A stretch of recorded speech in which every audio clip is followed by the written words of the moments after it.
spirit.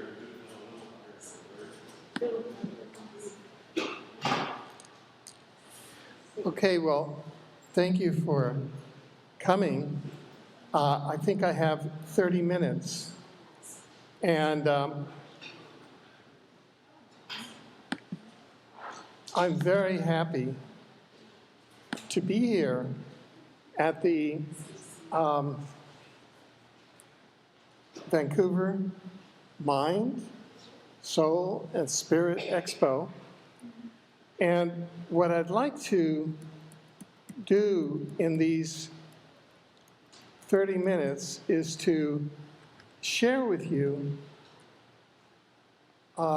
some of the conclusions, I guess the top 10 conclusions that we reached in 5 years of intensive research into a new hypothesis of the dimensional ecology of the omniverse.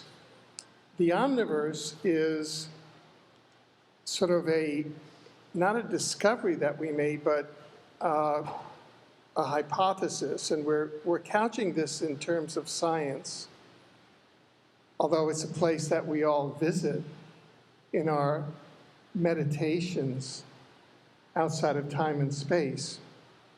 The omniverse is that place that encompasses all the universes of time, space, energy, and matter that we call the multiverse, plus the spiritual dimensions wherein are located the intelligent civilizations of souls, of spiritual beings, and Source, also known as God, and many, many other names. But these are sort of the top 10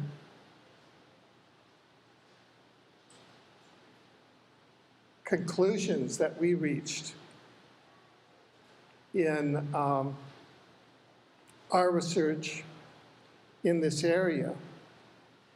And the first is that prima facie empirical evidence supports the dimensional ecology of the omniverse hypothesis.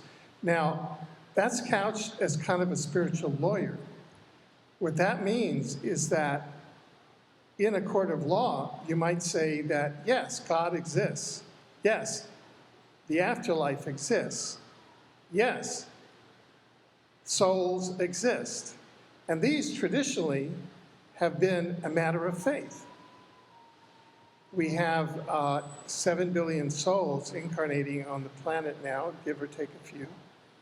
And about 51% believe, according to the latest public opinion polls, in a divine being and in an afterlife. It's about 51%. But most of that is based on faith. That is, on tradition and on conclusions and on just feelings, and not on science.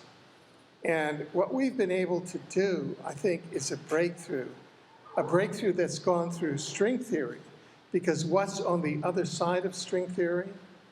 It's God. It's souls. It's the afterlife. And it's spiritual beings and the dimensional ecology of the omniverse. So that a reasonable observer can now conclude that prima facie empirical evidence supports the dimensional ecology of the omniverse hypothesis. What does that mean? This hypothesis holds that we earthlings live in a dimensional ecology of intelligent life that encompasses intelligent civilizations based in parallel dimensions and universes. We can call those the exopolitical dimensions of the multiverses. We're in such a dimension right now. We're in one of the myriad exopolitical dimensions of the multiverse. And it also encompasses souls, spiritual beings, and Source, or God, in the spiritual dimensions. Together, the exopolitical dimensions and the spiritual dimensions form the omniverse. The totality of the spiritual dimensions, souls, spiritual beings, and God itself, functions as the source of the universes of the exopolitical dimensions. Let me repeat that. In other words, the totality of the spiritual dimensions, which includes all of the souls, including all of the souls in here, all of the spiritual beings, and God itself, functions as God. So it's a scientific fact that because we in here are each holographic fragments of God, that each of us function as God. It's scientifically, we are God.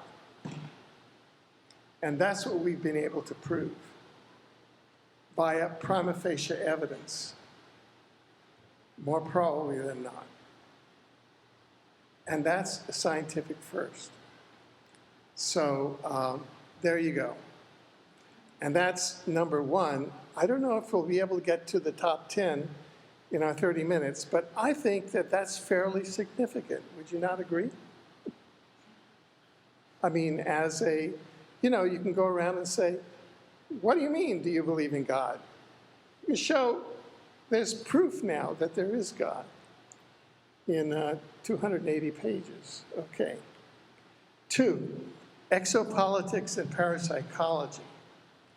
Okay, exopolitics, the science of relations among intelligent civilizations, and parapsychology, the science of psi consciousness, telepathy, reincarnation, the soul, the interlife, and source, God, are among the proper scientific disciplines for exploring and mapping the dimensional ecology of the omniverse. In other words, exopolitics and parapsychology are the proper sciences for exploring and mapping the dimensional ecology of the omniverse.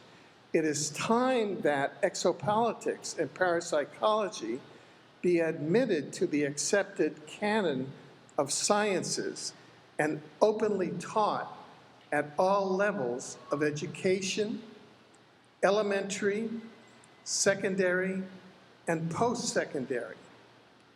The state censorship barriers of official ridicule and denial that were constructed in 1953 by the U.S. Central Intelligence Agency in its Robertson Panel Durant report against any civil society discourse, publication, research, or public knowledge of a populated, organized omniverse must now be forever deconstructed and discarded. The governments and intelligence communities, the financial and political elites that control these do not have the spiritual, moral, or legal authority to suppress research and access to the omniverse, including the exopolitical dimensions, the interlife, the spiritual dimensions, and source, or God. So it's time for these sciences to be admitted to the canon of sciences. This is very real practical consequences. If you go to educational authorities, you will find that institutions that include exopolitics or parapsychology will likely not get accreditation. And if you go directly to universities, as I did here in British Columbia, in the college system of our universities, and I approached the faculties at the highest level with the full curriculum and met with the dean and everyone there. They said, Alfred, you're 10 years ahead of your time. We can't do this. And I saw that I was just dealing with their fears.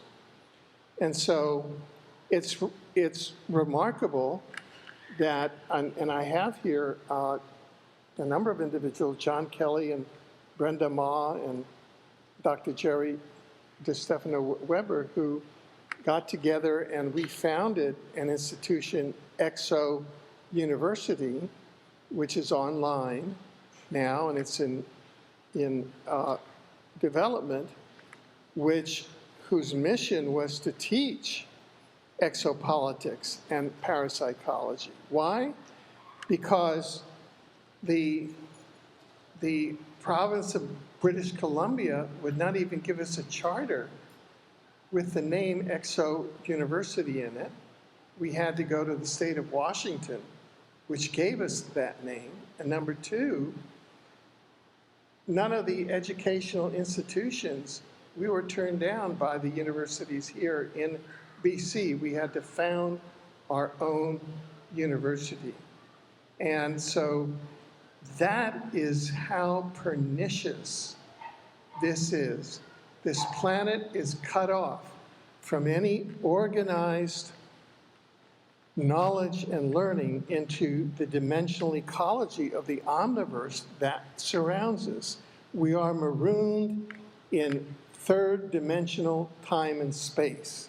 We are imprisoned in that so that we become the slaves of time and space and of those entities who want to control us.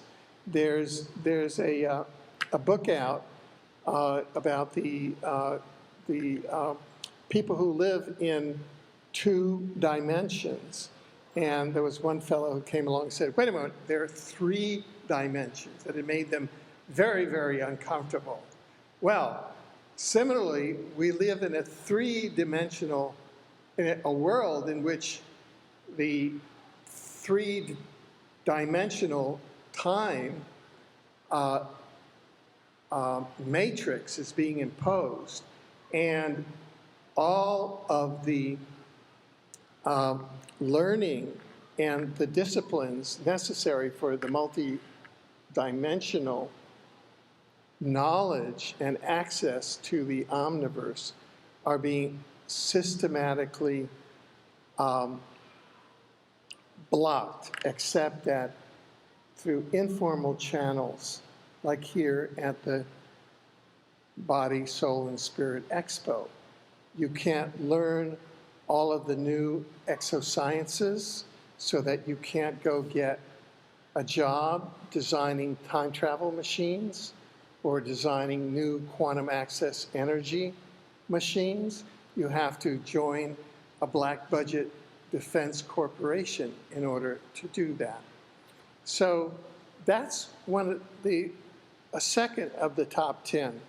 Now, we've already gone through 55% of our 30 minutes. Okay, what's the third of the top 10 insights that we learned? The third that we learned is that dimensionality is a key design criterion of the omniverse. Dimensionality, the ability of intelligence to organize itself via dimensions, in other words, discrete bands of conscious energy, appears to be a key criterion by which the omniverse is designed, both in the spiritual dimensions and in the exopolitical dimensions here in which we live. I mean, we go from the dream state at night, we used to call it the night shift, to the day shift. Right now, we're in the day shift. You know, we just in the drumming exercise that we did, we accessed, you know, maybe 4D, maybe 5D, and we're back down here. And intelligent civilizations in both the spiritual and the exopolitical dimensions can be typed by the dimension in which they're based. We are here, we're a third dimension solar system human civilization. That's our kind of exophenotype. We're of the humanoid exophenotype. And there's another humanoid solar system, time-space, exophenotype civilization in our solar system that we have prima facie empirical evidence for, and that's on our neighboring planet, and that's on Mars. And they are the remnants of a solar system catastrophe that took place 11,500 years ago. And they live mainly underground. And there are 4 different types of exophenotypes there. It's all described in this book. And prior to the 9500 BC catastrophe, Earth and Mars were a single interplanetary society ruled over by, most probably, the predecessors of the Egyptian pharaohs. So we were an interplanetary society, Earth and Mars. That's why we have pyramidal cultures on Earth and pyramidal cultures on Mars. And number 4 of the top 10 conclusions. Number 4, human soul consciousness and development. The consciousness and developmental level of souls incarnating on Earth and our collective ability to comprehend the dimensional ecology of the multiverse is both a bottleneck and a key to the future evolution of Earthling humans in the society of organized, intelligent life in the exopolitical dimensions. In other words, here on Earth, we have 7 billion souls incarnating. And what we discovered through our research into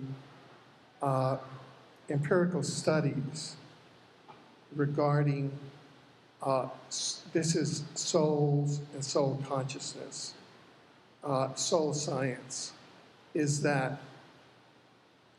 the various typologies of souls that incarnate here and the various levels of soul development, the primary purpose of universes within the multiverse and of galaxies and of planets and of the whole multiverse system is soul development.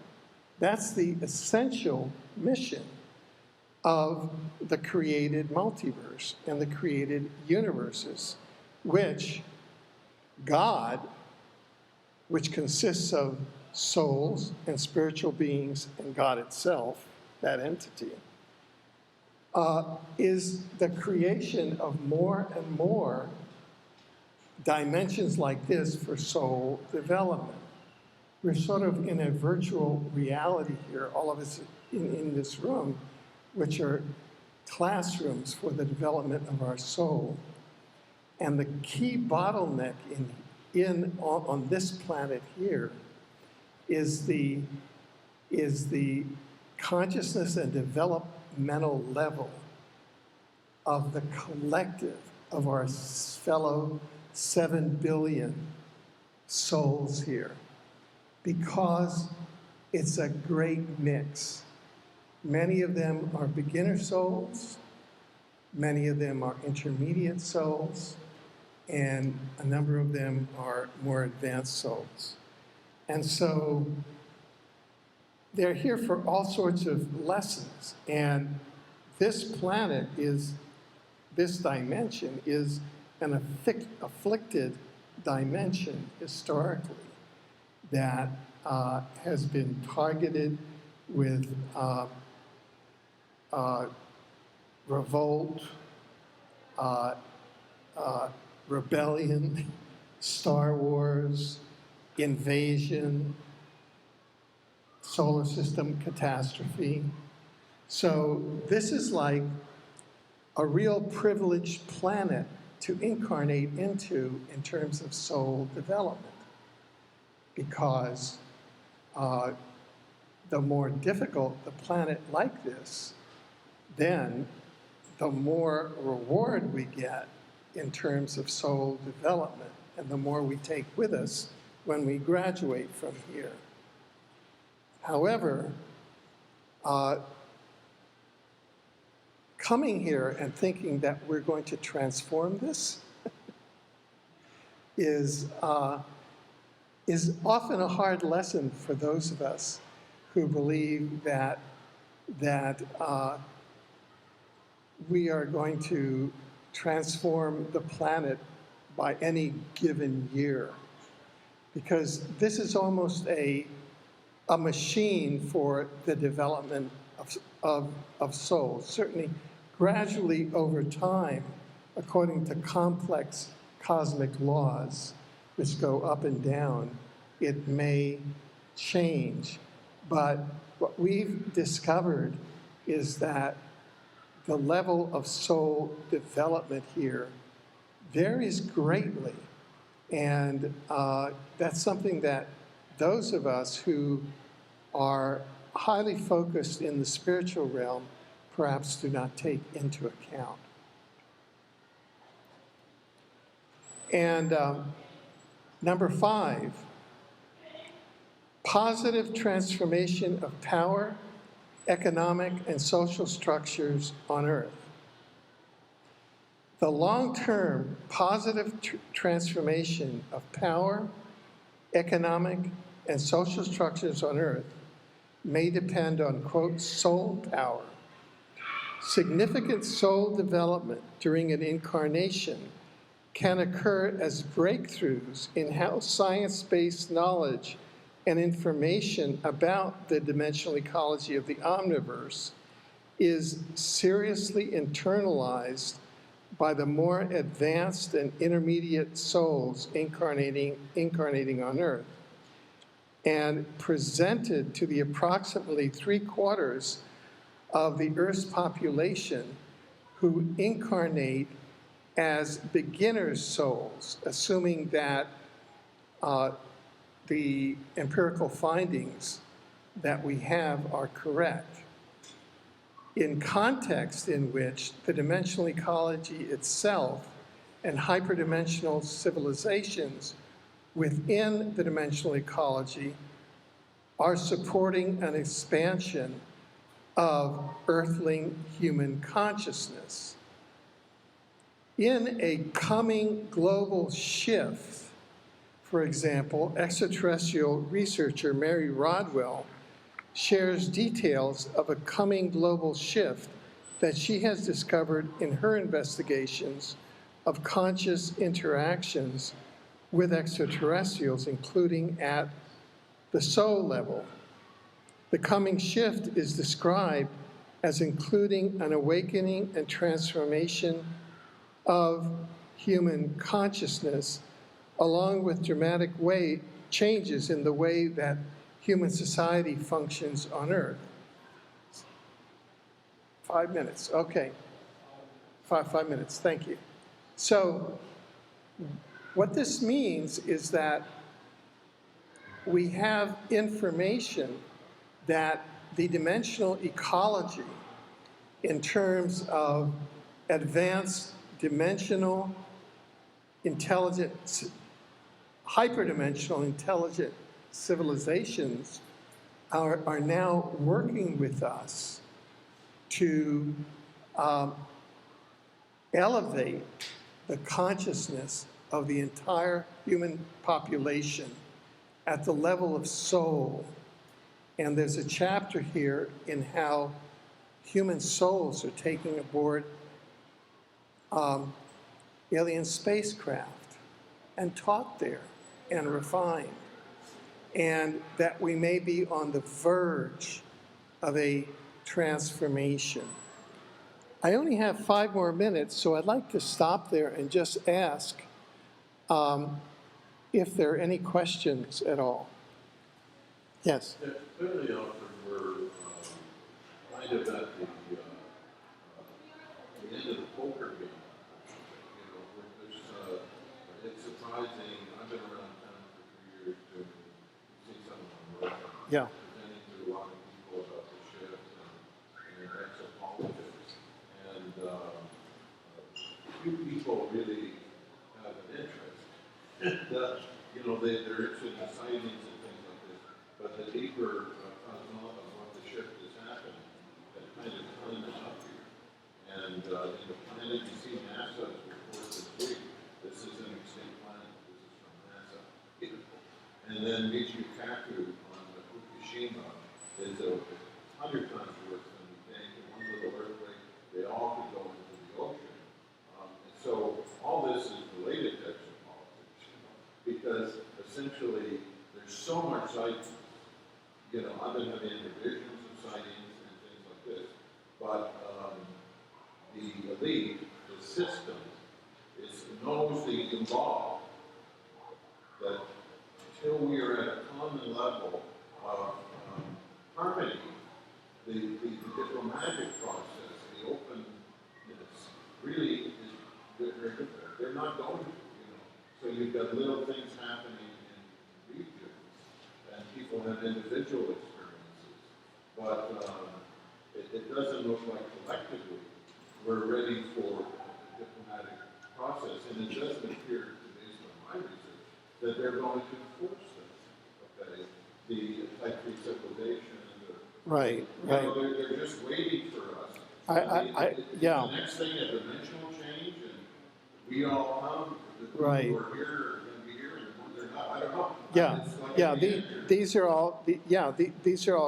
These are all complex questions, and there's no easy answer to. I mean, we could go on for a long time, and I don't have that. But I'll just say this: that as a general answer to the Fukushima end of the world catastrophic timeline, is that we're in a time-space hologram, and time-space holograms are composed of multiple timelines. And what seems is occurring is that we may have shifted timelines onto a positive timeline. And so that's why things just seem to be going on and on and on. And you'll find a thorough discussion of that here. This is the book, The Dimensional Ecology of the Omniverse. We got a very good support from my colleague and friend Barbara Han-Clow, who writes, "This is a must-read for anyone who wants to fully engage with many dimensions to absolutely end any fear of abandonment, death, or the future." Jerry is there. She has copies of it. Thank you very much for coming, and thank you for your patience.